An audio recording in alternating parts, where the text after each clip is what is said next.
நிறைய வேலை வாய்ப்பில் தடங்கலானவங்களுக்கு நான் வந்து இந்த இலையில சொல்லியிருக்கேன். அரச இலையில விளக்கு போடுறதை பற்றி நான் சொல்லியிருப்பேன். அரச இலை பச்சை இலை, கீழே விழுந்த பச்சை இலை, அது ரொம்ப நல்லா இருக்கணும். அந்த இலையில விளக்கு போடுங்க, ரொம்ப நல்ல பலன்களை கொடுக்கும் அப்படின்னு சொல்லியிருப்பேன். பிள்ளையாருக்கு வந்து பார்த்திங்கன்னா தேங்காய் உடைச்சு அந்த தேங்காயில் நெய்யை ஊற்றி தீபமாக போடுறது ரொம்பவுமே விசேஷமாக இருக்கும். எருக்களம், வெள்ளெருக்களம் பூ, அருகம்புல் மாலை பிள்ளையாருக்கு போடுறது ரொம்பவுமே, பிள்ளையாருக்கு சாத்துறது நல்லது. கொழக்கட்டை சொல்லியிருந்தேன், அந்த கொழக்கட்டை வழிபாடு அது நிறைய பேர் கேட்டுட்டு அது பண்ணி மிகப்பெரிய வெற்றி அவர்களுக்கு இருந்திருக்கு. இன்றைக்கி அதே மாதிரி பிள்ளையார் வழிபாடை பற்றி ஒரு விஷயத்தை வந்து உங்களுக்கு சொல்ல போகிறேன். பிள்ளையார் வழிபாட்டுக்கு மகத்துவம் அதிகம். இரட்டை பிள்ளையார் வச்சு வழிபாடு பண்ணுறது ரொம்பவுமே விசேஷம். இரட்டை பிள்ளையார்னு சொல்லுவாள். இந்த இரட்டை பிள்ளையார் இருக்கக்கூடிய கோயில்களுக்கு போயிட்டு வாங்க. பாண்டிச்சேரியில் இருக்கக்கூடிய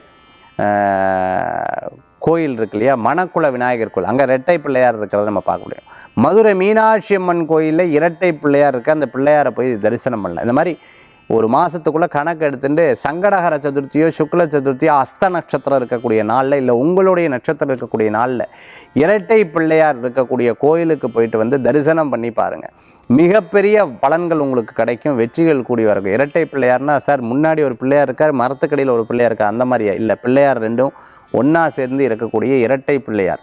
இரட்டை பிள்ளையார் கோயிலுக்கு போய் தரிசனம் பண்ணிட்டு வந்து பாருங்கள். வாழ்க்கையில் மிகப்பெரிய வெற்றிகள் உங்களுக்கு கிடைக்கும், அதிர்ஷ்டங்கள் கிடைக்கும், நினைச்சதெல்லாம் நடக்கும், நல்ல மாற்றங்கள் கூடி வரும்.